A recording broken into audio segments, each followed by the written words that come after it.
say that because the governor said he's going to act on it this year. He said, I'm in no hurry whatsoever. I mean, it's nothing, no timelines. Matter of fact, we don't even have to do it. Make sure I could even make a case maybe to wait and see how this is implemented in other states. But the governor said he wants to take action before we leave here, so by his action will require action by us. So I think that you'll see something before we leave here, yes. What about Scott's point? It really was, I think he was sort of making almost a sentimental point that he just couldn't imagine all these people who could have been insured, going without because he was making this decision. I mean, does that go into your... Oh, absolutely. I mean, I think the two things that play into this are that there will be people insured that weren't insured before, and what effect does it have on hospitals? That's on the positive side of the ledger. On the negative side of the ledger, when you're trying to make decisions, is how much will this actually cost the state, if it will cost the state? What strings are attached to it that I don't even know about yet?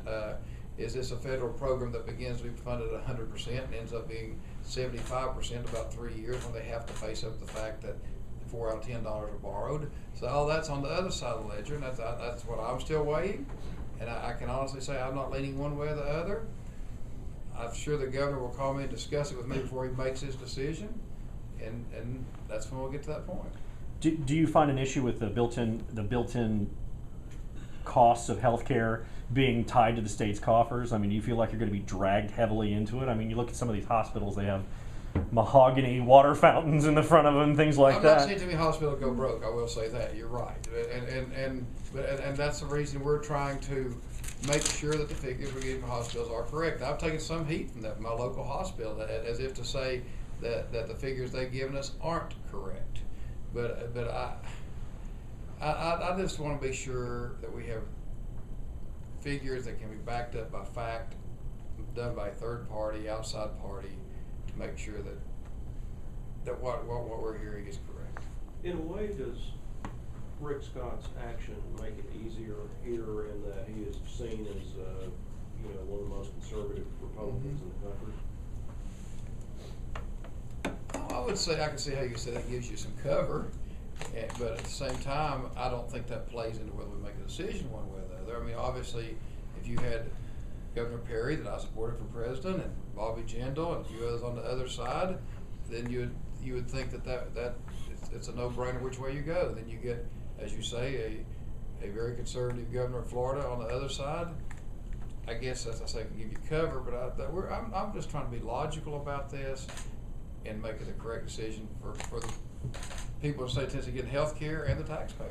So if Haslam accepts the Medicaid expansion, how hard is that going to be to get through the legislature? I've not polled members, but it won't be easy, and that's the reason I have told him that you need to be able to convince legislators the right thing to do.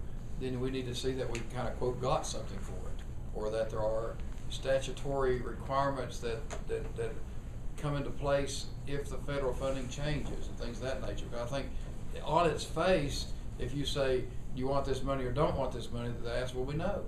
But if you can make a convincing case on why this needs to be done, I think there's a possibility. Well, I think Scott has put it in the bill or whatever it is they're doing. That, it's only a 3-year deal, and then it has to be. I think they have to vote on it again. Well, 3 years. I think that's an excellent idea, because things change so quickly in how the federal government does things. And again, I do think that whether it's through this sequester or whatever it ends up being, everybody in Washington, D.C., both sides of the aisle, seem to be just kicking the ball down the road, and eventually that ball is going to fall off the cliff, and it may be 3 years. I think that's an excellent idea to be able to put that in there where we have to revisit it. Kind of in a similar vein there.